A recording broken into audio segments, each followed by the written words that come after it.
साथियों को नमस्कार। आज हमें ये बताते हुए खुशी हो रही है कि दिल्ली G20 के लिए तैयार है और सारी तैयारियां G20 के सारे डेलीगेट्स को रिसीव करने के लिए हो गई हैं। ये एक बहुत खुशी का मौका है। इसलिए खुशी का मौका है क्योंकि हमारे देश में दुनिया के सबसे बड़े बड़े देशों के हेड्स ऑफ स्टेट आ रहे हैं, हमारे देश की राजधानी में आ रहे हैं और आज दिल्ली तैयार है उन सबका स्वागत करने के लिए।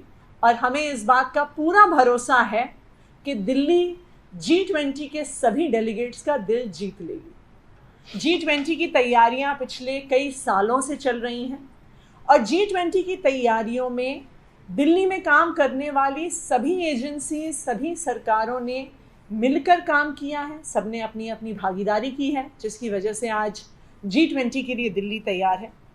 सबसे पहले मैं शुरुआत करना चाहूँगी केंद्र सरकार को बधाई देने के लिए, जो ITPO कॉम्प्लेक्स पिछले 4 सालों में 5 सालों में केंद्र सरकार ने बनाया है, जहाँ पे G20 का एक्चुअल समिट होने वाला है। एक बहुत शानदार कॉम्प्लेक्स बन के तैयार हुआ है जहाँ पे एक्चुअली G20 होस्ट होगा और ऐसा शानदार कॉम्प्लेक्स बनाने के लिए मैं केंद्र सरकार को बधाई देना चाहती हूँ। इस ITPO कॉम्प्लेक्स के आसपास एक पूरा इंटीग्रेटेड ट्रांजिट कॉरिडोर बना है। एक ऐसा इंटीग्रेटेड ट्रांजिट कॉरिडोर बना है जो ना सिर्फ लॉन्ग रन के लिए वहाँ पे ट्रैफिक की समस्या को सुलझाएगा, बल्कि G20 के जो सारे डेलीगेट्स आ रहे हैं वो कैसे सिक्योर तरीके से ITPO कॉम्प्लेक्स के अंदर पहुँच सकें। तो इंजीनियरिंग की दृष्टि से भी और सिक्योरिटी की दृष्टि से भी ये एक शानदार इंटीग्रेटेड कॉम्प्लेक्स बना है। ये इंटीग्रेटेड कॉम्प्लेक्स केंद्र सरकार द्वारा ITPO द्वारा फंडेड है, पर इस पूरे प्रोजेक्ट को, जो ये पूरा इंटीग्रेटेड कॉरिडोर बना है जिसको हम टनल्स के नाम से जानते हैं, ये पूरा कॉम्प्लेक्स दिल्ली सरकार की PWD ने एग्जीक्यूट किया है। जैसा आप जानते हैं, जो मेन टनल है वो इंडिया गेट से रिंग रोड तक जाता है।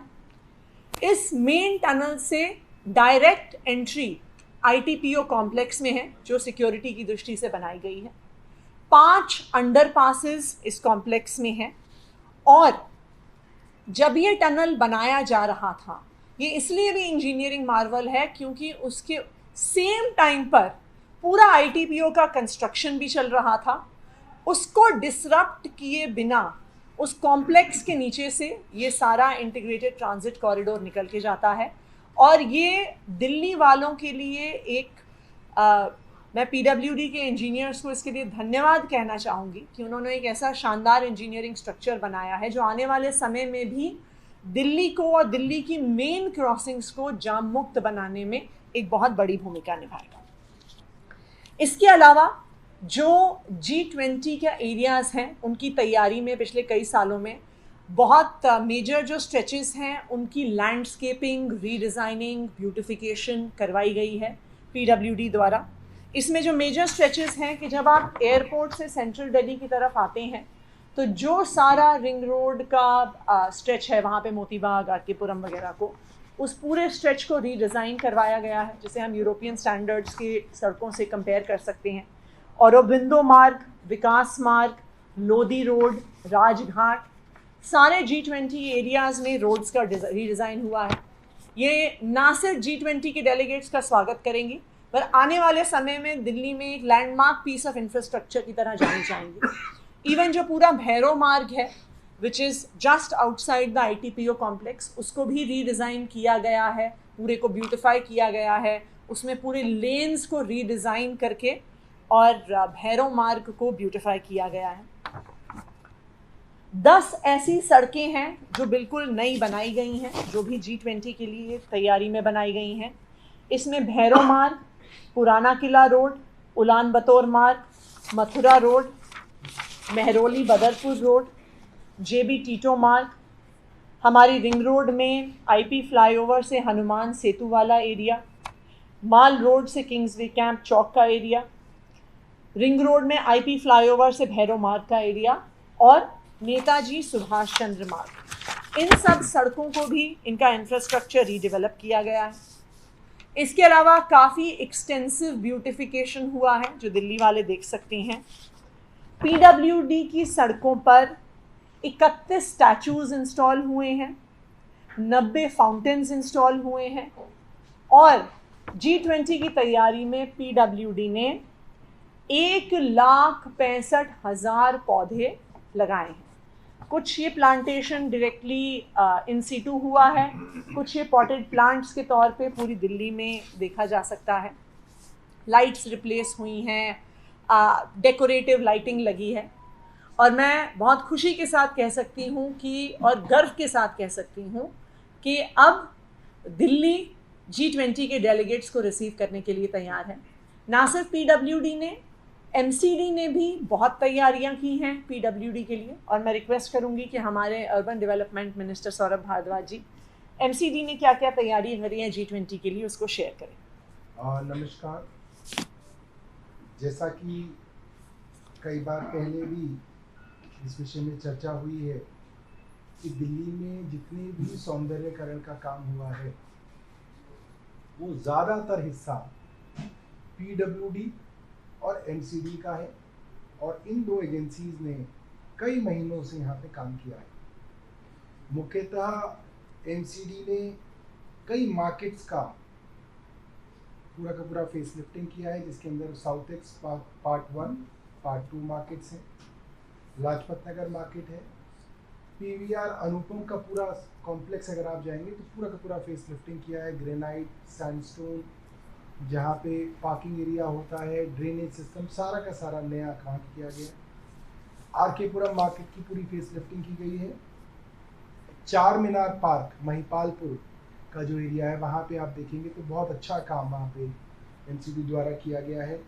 जो हमारी एम ब्लॉक मार्केट है GK2 की, उसके अंदर एक G20 पार्क डेवलप किया गया है। इसके अलावा ये जो पूरा एरिया है जहाँ पे Rajghat, Delhi gate, Bahadur Shah Zafar, IP estate और ये पूरा प्रगति मैदान वाला एरिया अगर आप देखेंगे तो इसका बहुत सौंदर्यकरण किया है और बड़े बड़े स्कल्पचर्स, वेस्ट से बने हुए स्कल्पचर्स जो है, जो म्यूजिशियंस के बड़े बड़े स्कल्पचर्स लगाए गए हैं जिसके अंदर लाइट वगैरह जलती है तो रात को बहुत सुंदर नज़ारा वहाँ पे नज़र आता है। और इसके अंदर करीब 250 मीट्रिक टन स्क्रैप इस्तेमाल करके ये स्कल्पचर्स बनाए गए हैं। बहादुर शाह जफर मार्ग पे शहीदी पार्क भी इसी तरीके से स्क्रैप से बहुत सुंदर शहीदों को याद करते हुए एक पार्क बनाया गया है। और बड़े पैमाने पे आप देखेंगे तो एमसीडी, पीडब्ल्यूडी, दिल्ली सरकार का tourism department, health department, archaeological department, सभी विभाग जो है महीनों से इस G20 की तैयारियों में लगे हुए थे और वो तैयारियां आज पूरी हो गई हैं और हम लोग मुख्यमंत्री अरविंद केजरीवाल जी की तरफ से और दिल्ली के 2 करोड़ लोगों की तरफ से विदेशी मेहमानों का स्वागत करते हैं। सारे काम जो भी G20 को लेकर होने थे सब आज पूरे हो गए। दिल्ली अब तैयार है G20 के। सर, आमतौर पर ये कहा गया था कि G20 के दौरान आम लोगों को दिक्कतें नहीं होंगी, लेकिन हालात ये बने हुए हैं कि आप दिल्ली, सेंट्रल दिल्ली छोड़ दीजिए, दूर दराज के इलाकों में लोग तो जाम में फंसे रहते हैं। आज मैंने अखबारों में देखा है, सभी अखबारों में आधे पेज की ये खबर है कि पूरी दिल्ली में जो साधारण लोग हैं वो जाम के अंदर घंटों खड़े रहे। और इसका बड़ा कारण ये है कि जितनी भी कॉलोनी की रोड्स हैं वो जब मेन रोड पे जुड़ती हैं तो वहाँ पे ट्रैफिक पुलिस ने उनको बैरिकेड करके भूल गए, चले गए बैरिकेड करके। तो आम आदमी जब अपनी कार लेके आ रहा है तो उस बैरिकेड तक पहुँच के फिर वो कहता है यू टर्न लो, तो पूरी की पूरी रोड जो है इंटरनल कॉलोनी की जैम हो गई और हर आदमी पहले वहाँ तक पहुँचता है, फिर उसको पता चलता है बैरिकेड है, फिर वो वापस यू टर्न लेता है। और इस तरीके की रिहर्सल्स अनअनाउंस्ड दिल्ली के अंदर करी गई। रिहर्सल सैटरडे और संडे को करनी थी, मगर कल मंडे को भी इस तरीके की रिहर्सल देखने में आई जिसका दिल्ली वासियों को बताया नहीं गया था। जितने भी थाने हैं, मैं देख रहा हूँ थानों से जितनी भी पुलिस है, हर थाने में 5 से 10 लोग बचे हैं, सारी पुलिस जो है G20 के इंतजाम में लगा दी गई। मेरा मानना ये था कि इसके लिए पैरामिलिट्री फोर्सेस होती हैं, CISF है, ITPP है, CRPF है, और जो हमारे एयरपोर्ट्स के अंदर फोर्स होती है, पैरामिलिट्री फोर्सेज हैं, वो सारी की सारी फोर्सेज हैं जो इस तरीके के कामों में इस्तेमाल की जा सकती हैं। मुझे लगता है ट्रैफिक पुलिस और पुलिस के बंदोबस्त के अंदर लैक ऑफ प्लानिंग सामने आई है। ये बेहतर प्लान करा जा सकता था ताकि दिल्ली वालों को जो है असुविधा ना हो। आप सोचिए दिल्ली वाले कितने महान हैं। उन्होंने कहा कि चलिए आपने हमारे ऑफिस बंद कर दिए, आपने हमारे काम धंधे बंद कर दिए, सब कुछ कर दिया, चलिए G20 हो रहा है। मगर आप उस G20 से पहले भी आपने दुनिया लोगों की जो है जिंदगी बंद कर दी, वो ठीक नहीं। इसकी बेहतर प्लानिंग जो है एलजी साहब को करनी चाहिए थी। जो काम आतिशी का है वो एलजी साहब कर रहे हैं, पीडब्ल्यूडी की सड़कों पे घूम रहे हैं। और जो काम है एलजी साहब का है, पुलिस और ट्रैफिक पुलिस, वो कोई करने के लिए तैयार नहीं है, उसकी कोई जिम्मेदारी लेने के लिए तैयार नहीं। अरे भाई आप अपना काम तो कर लो, इनका काम तो ये खुद ही कर लेती है। एमसीडी का काम एमसीडी कर रही है। एलजी साहब को जो है ये सब देखना चाहिए, ये प्लानिंग की जो है कमी।